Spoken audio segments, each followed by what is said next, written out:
The movie begins by showing a woman who is preparing to serve the desires of a well-known mafia leader in an area. We can see that he has tens or even hundreds of subordinates who always look after him. But when he was just about to serve the mafia leader's desires, a sniper managed to destroy the man's head. The film then shifts to showing a man who looks very depressed in a motel. It can be seen that he is a former member of the military. In the end, he committed suicide. Sometime later, the man's funeral ceremony was held. Relatives arrived, and even members of the military paid their last respects. Here we are also introduced to the main character of this movie. His name is Brandon.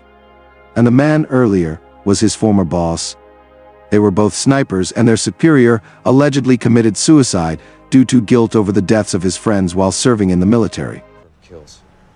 I'm a 63. That's close. Come on, Brandon. You'll get over it. That afternoon, Brandon was again given a mission that he actually wanted to refuse because he had retired from the military. But he couldn't avoid it because his abilities were really needed to catch a drug lord in Colombia. Shitty. Perfect. You're hired. Car parked right over there. There's a jet waiting. Long story short, Brandon finally arrived in Colombia and was immediately taken to the police headquarters there. He was also warmly welcomed by Colombian military officials. But on the other hand, it turns out that the joint forces this time were led by Brandon's father, who also happened to be a high-ranking military official. That afternoon, they had a meeting regarding plans to arrest the leader of the cartel and mafia named Jesus Morales. For the last 10 years or so, they have been trying to catch him, but there has been no progress at all. His name has emerged again because in the last 3 months, Morales' business rival was killed by a sniper who was allegedly sent by him. Based on intelligence information, Morales will be in a safe house not far from the city. The plan is that in 3 days they will carry out an ambush, and Brandon was sent to accompany the special forces who will carry out an ambush tomorrow. In the middle of the meeting, suddenly a woman named Estrada entered the room, and the plan was that the ambush operation would be led directly by her. She also informed that the ambush plan would be moved forward to tomorrow. Even though she is a woman, Estrada's style is quite arrogant and even questioned Brandon's sniper abilities. Are you enough? That's why they sent me. Study up and get some rest.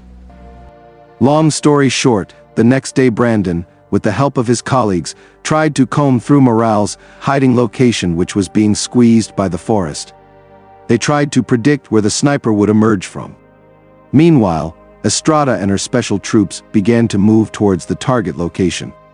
It was seen from the satellite that several vehicles allegedly belonging to Morales were parked next to the house. Brandon, who first monitored the location, said there had been no enemy movement at all in the last 30 minutes. The position of the house surrounded by forest makes it difficult to realize if there are enemies hiding. Even though this operation is full of risks, it still has to be continued. Estrada sent one of her 2 teams to carry out the search, but it turned out that all this was just an enemy trap.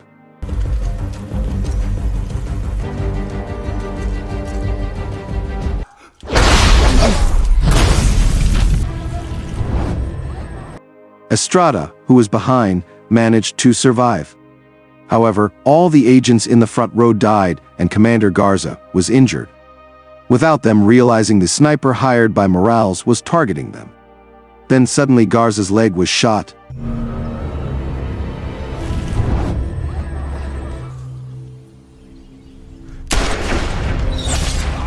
Estrada, who saw this, decided to help him, and immediately Estrada managed to approach him. The sniper fired and killed Garza.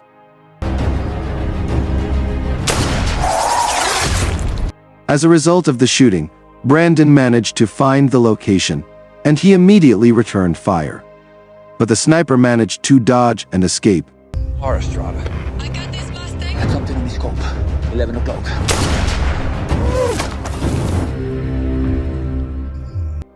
After this action, they finally concluded that someone in the police had become a spy, because they can know that they are coming. Then Brandon speculated that the sniper had been waiting for the moment when Estrada came out, which meant she had been the target all along. As a result of this operation, a special agent from the Interior Department named Samson, then wanted to cancel his entire mission, but Estrada refused. This is where there was quite a long debate until finally Brandon decided to ask for 48 hours to track him down. And if they fail, then they will quit this mission.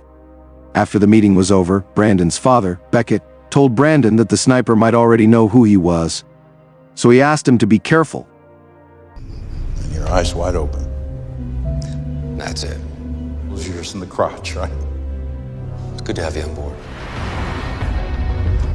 Brandon then goes to a safe house in Las Cruces, where the agents said that the place was very safe, but Brandon disagreed.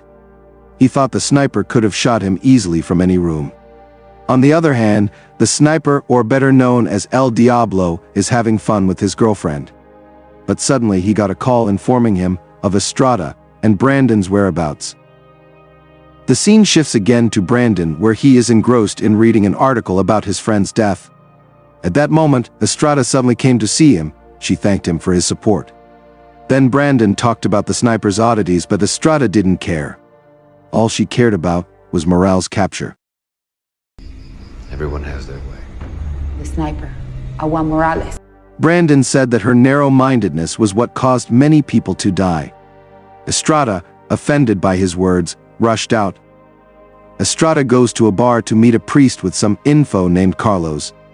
Carlos then said that she would not be able to win against a dangerous man like Morales, and he told her to stop her mission.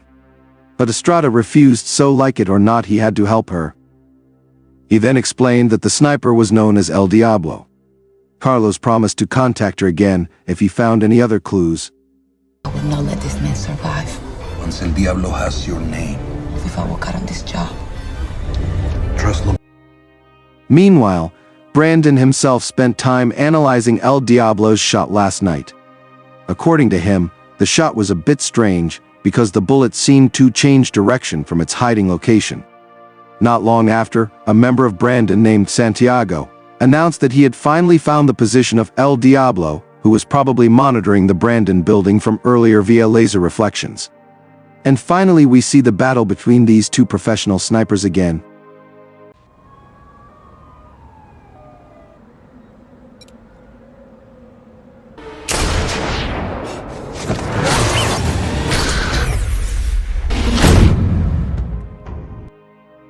El Diablo thought he had succeeded in finishing off Brandon.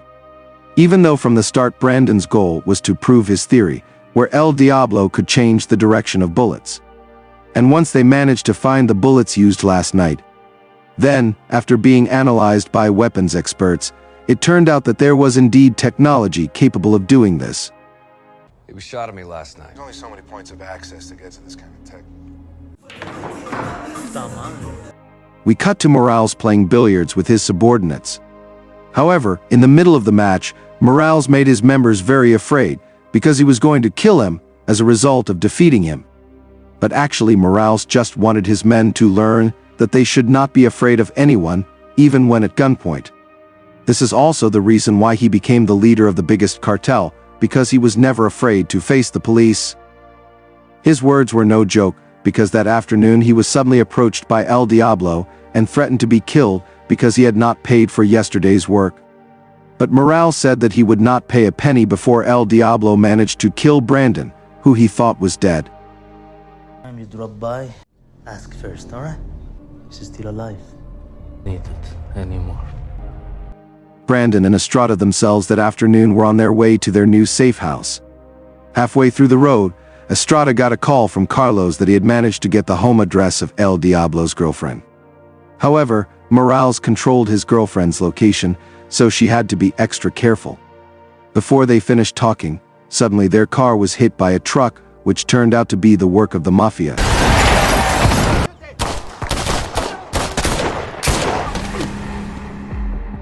Meanwhile, Estrada herself fled to the residence of El Diablo's girlfriend. Long story short, Estrada arrived at the address she was looking for, but the location was filled with cartel members who already knew who she was. On the other hand, Diablo's girlfriend offered resistance that she did not expect, which caused Estrada to fall and her gun was taken by the gangsters.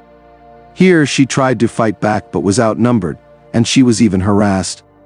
Luckily, Brandon arrived on time.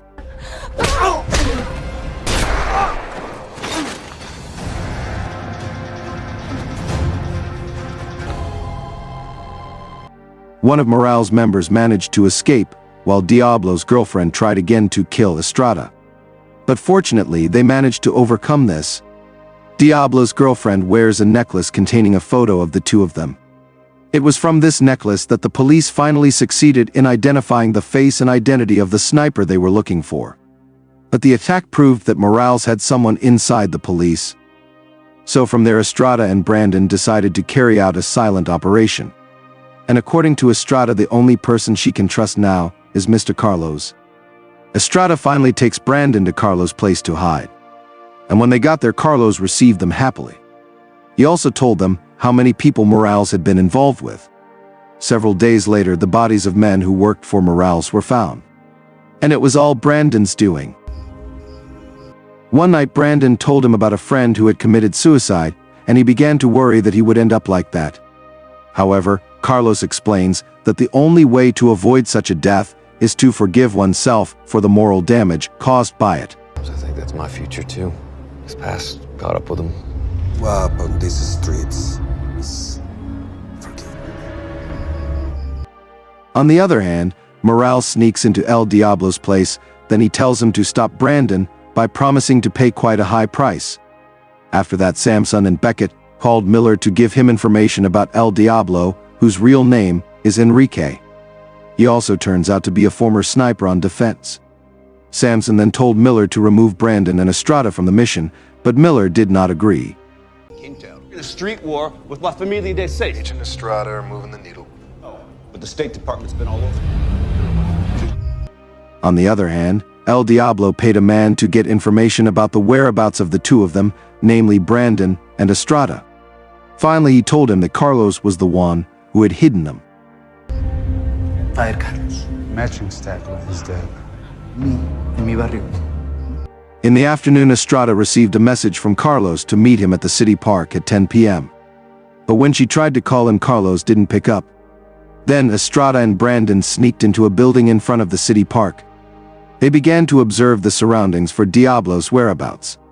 A few hours later, a truck parked near the park. These people go out and do something very suspicious. And when the truck left, they were shocked to see Carlos, who had been hanged from a tree. Seeing this, Estrada wanted to go to save him, but Brandon held her back and reminded her that it could just be a trap. After a while, Brandon finally decided to save Carlos by shooting the rope. But the shot missed, and that gave Diablo their location. Luckily, Brandon managed to release Carlos on his second try. Then, without further ado, Diablo fired a shot at them. They managed to escape the gunfire. This made Diablo angry, so he shot Carlos as a form of revenge. Are you bitches in control?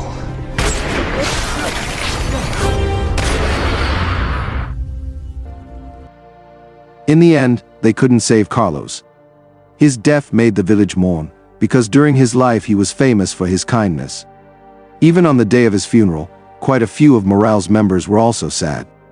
Brandon, who was at the location, saw one of Morale's gangsters and immediately tried to chase him. You're a priest.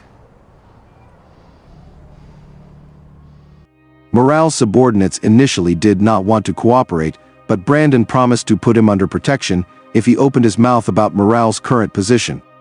And finally, the Special Forces team, led by Estrada and Brandon, succeeded in finding Morale's hiding location.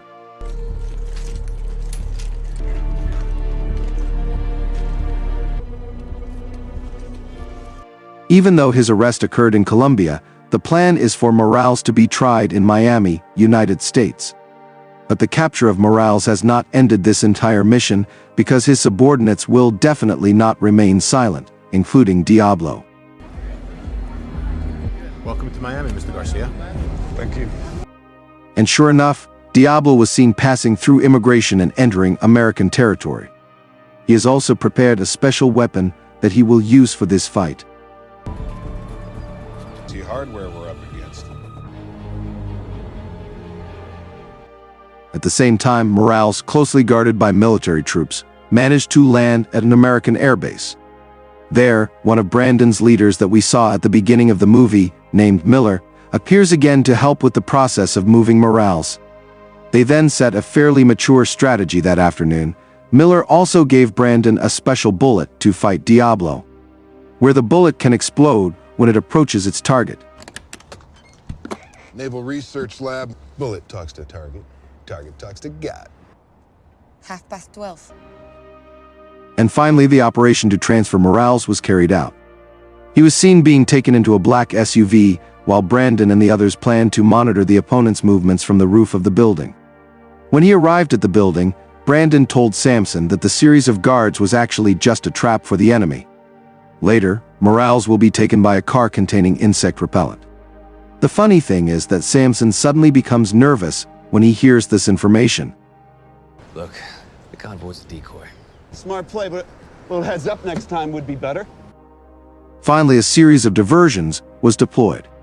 The route they were going to take had actually been monitored by Diablo and several of Morales' subordinates.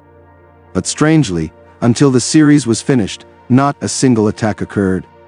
Meanwhile, when a bug exterminator car passed by with Morales in it, they immediately blocked it, as if they knew which car was carrying Morales from the start. Searching for El Diablo. I'll take care of this.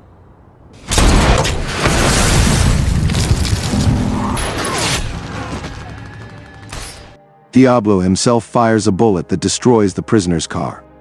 From the start, he planned to kill Morales, because if he arrived at the trial, his identity could be revealed. Too focused on his goal made him forget that Brandon was stalking him from afar, and finally, Distance locked.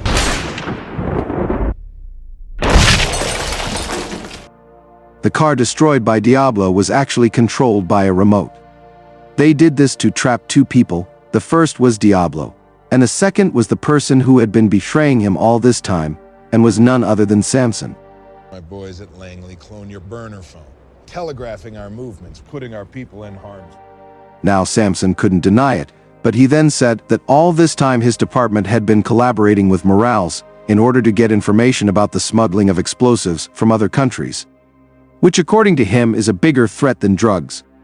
In return, Samson gave Morales and his members a supply of weapons and so on. Our best chance of stopping a dirty bomb from crossing the... People died, Samson. Good people. And finally, the mission was successful. Miller then congratulated Brandon's team members before finally having to leave for work on another mission. At the end of the movie, Brandon's father, Beckett, only expressed how proud and relieved he was that his son had survived and managed to catch Diablo. And the movie is over. Thank you for watching. Look forward to the next video.